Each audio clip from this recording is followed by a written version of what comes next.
তোমার দাম কি 500 টাকা, তোমার দাম কি 1000 টাকা, যে তুমি এই 1000 টাকার কারণে একজনের পিছনে ছুটে যাবা, জানো না তার সম্পর্কে সে কি করে না করে, কিচ্ছু না জেনে তার জন্য তুমি ছাপিয়ে পড়ছো, তার জন্য অন্যের সাথে বেয়াদবি করছো, তার জন্য অন্যের সাথে তুমি অন্যের সাথে ঝগড়াঝাটি করছো, ওই নেতার জন্য অন্যের উপরে জুলুম করছো মাত্র 1000 টাকার বিনিময়। কেন? তোমার দাম কি মাত্র 1000 টাকা, যে তোমাকে 1000 টাকায় কেনা যাবে, তোমাকে 500 টাকায় কেনা যাবে? না না না না, তোমার মর্যাদা এতটুকু না, তোমার তো সেই মর্যাদা এই 70 বছরের যুবপুরা আল্লাহর দরবারে সেজদা দিবে, আর তুমি 18 বছর নিয়ে আল্লাহর দরবারে সেজদা দিবা। কোরআন বলে, হাদিস বলে, ওই 70 বছরের বুড়ার সেজদার থেকে 18 বছরের যুবকের সেজদার দাম আল্লাহর কাছে বেশি। তোমার দাম কি 500 টাকা? তোমার দাম কি?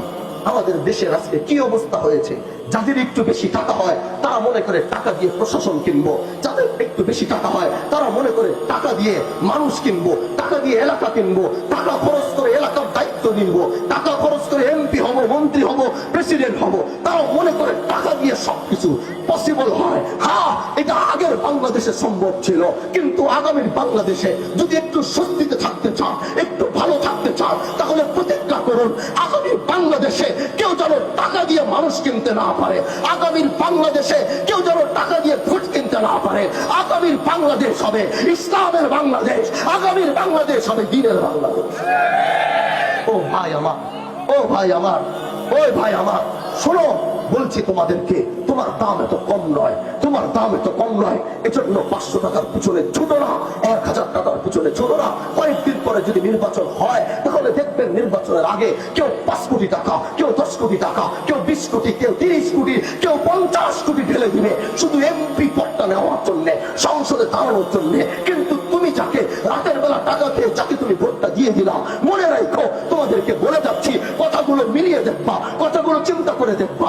আজকে এখান থেকে যাওয়ার পরে বাড়িতে 5টা মিনিট চিন্তা করবা, আমি তোমাকে আজকে কি বলে গেছি, যে তোমার জন্য 30 কোটি খরচ করছে এমপি পদ নেওয়ার জন্য, 50 কোটি খরচ করবে এমপির পদটা নেওয়ার জন্য।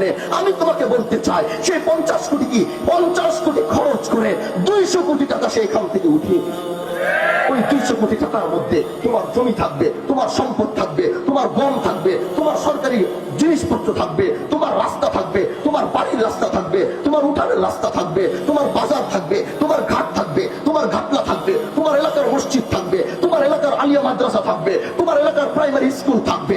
হা হা হা হা, 50 কোটি টাকা খরচ করে 200 কোটি না 1000 কোটি সে উঠাবে।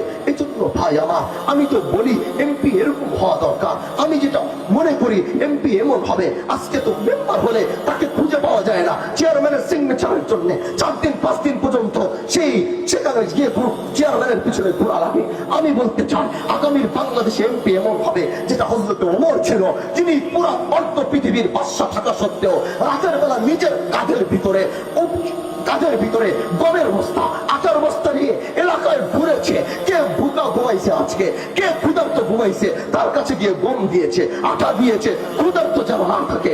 এই হচ্ছে একজন বাদশা, এই হচ্ছে একজন দায়িত্বশীল, যিনি এত বড় বাদশা হওয়া সত্ত্বেও রাতের বেলা কাজের ভিতরে ঘুরে ঘুরে এলাকার মানুষের সমস্যা সমাধান করছে। আগামীর বাংলাদেশে যদি এমপি হয়, আমরা এরকমই এমপি দেখতে চাই, যে বাজারে থাকবে বসে, মানুষ তার সামনে দিয়ে হাঁটবে, এমপি দেখলে ধরে আসতে হবে তা না। এমপি বসে আছে, চা খাচ্ছে, এমপি বসে আছে, কথা বলছে, মানুষ এটাকে এমন ভাবে নিবে না, চেহারা পাওয়াই যায় না, এর কাছে দেখাই করা যায় না।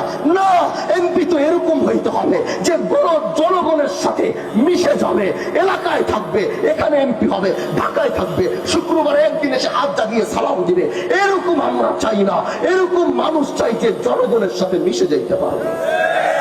আগামীর বাংলাদেশে যদি এমপি হয়, আমরা এরকমই এমপি দেখতে চাই, যে বাজারে থাকবে বসে, মানুষ তার সামনে দিয়ে হাঁটবে, এমপি দেখলে ধরে আসতে হবে তা না। এমপি বসে আছে, চা খাচ্ছে, এমপি বসে আছে, কথা বলছে, মানুষ এটাকে এমন ভাবে নিবে না, চেহারা পাওয়াই যায় না, এর কাছে দেখাই করা যায় না।